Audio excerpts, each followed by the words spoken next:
Americans 18 to 29 years old trust what they see on social media just as much as they trust national news outlets. So that's according to the Pew Research Center. Yeah, Genevieve Glass is live with more on these findings. So Genevieve, our social media expert, said, this can be a big problem. Yeah. News makes it to one of these social media platforms likely because it is outrageous in some sense. So let's run through the numbers of this latest research. 50% of participants surveyed had a lot of trust in information from social media websites, just below the 56% who say that they do trust national news organizations. There was the greatest trust, though, among local news organizations, ranking in at 62%. Now, here's what you should remember when looking at news on social media platforms.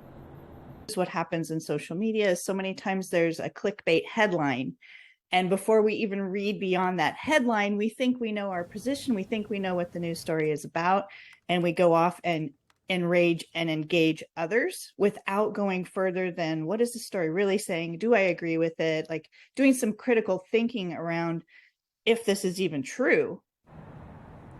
She says the first step is to read the entire news piece thoroughly, research who wrote it, and understand what their agenda might be. And she says it's also important to keep in mind that these social media sources usually promote something that is sensational and things that aren't necessarily designed to promote the truth.